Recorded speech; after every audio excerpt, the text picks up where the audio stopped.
C'est à l'œuvre qu'on reconnaît l'artisan, disait le maire Charles Toko quand il prenait les rênes de la municipalité de Parakou.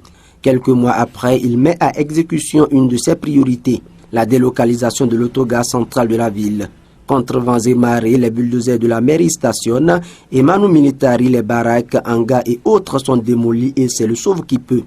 L'autogare central de la ville de Parakou vient ainsi d'être délocalisé aux grandes dames de ses responsables. C'était un défi pour lui lorsqu'il venait à la mairie, mais il pouvait nous associer pour qu'ensemble nous sachions comment il faut faire pour que les réformes soient, c'est-à-dire de nos côtés, ce qui est bénéfique, quoi.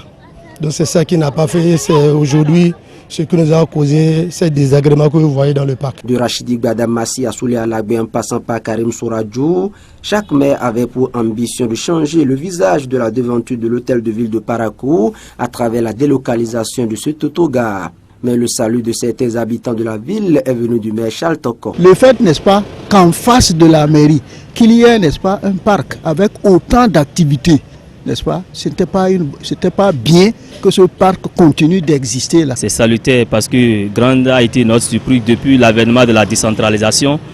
Nous avons au moins eu un maire qui a eu ce courage de localiser l'autogare de Parakou. Parakou, la troisième ville à statut particulier du Bénin, mérite d'être assainie.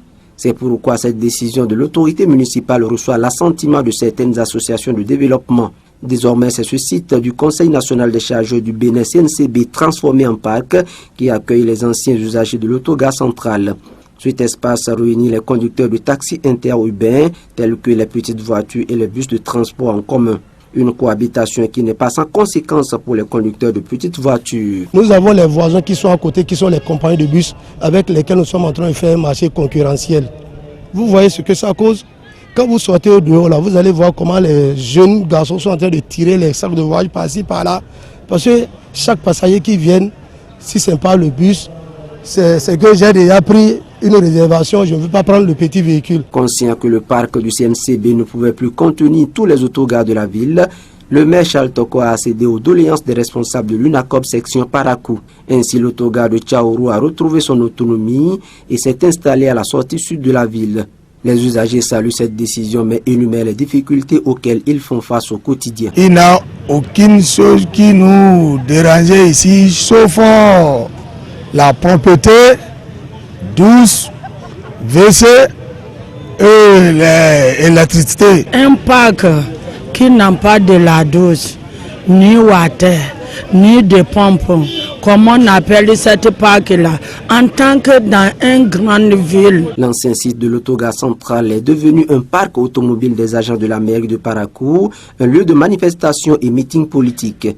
Le président de l'association de développement Tembu de Parakou plaide pour que quelque chose soit réalisé sur ce site pour booster le développement de la cité des Kobourou. Nous avons appris que dans le cadre donc de la CEDEAO, en principe, il y a un fonds, le fonds trié, qui devrait permettre donc de réaliser une bonne infrastructure à cet endroit. Et nous attendons cela. Face aux multiples difficultés qu'ils rencontrent au niveau des différentes gares routières de la ville, les responsables de l'UNACOB section Parakou invitent le ministre des Infrastructures et des Transports à leur venir en aide. On a formulé une doléance auprès du ministre des Transports pour qu'il nous reçoive. Si le chef de l'État aussi peut aussi nous inviter, ça serait une bonne chose. Parce que nous sommes en crise ici, ce n'est pas seulement la crise politique. Nous-mêmes ici, nous sommes en crise. Rien ne marche. Environ 3 ans déjà que ce rêve du maire Charles Toko est devenu une réalité. Les acteurs du secteur des transports sont conscients de sa pertinence, mais attendent toujours des mesures d'accompagnement.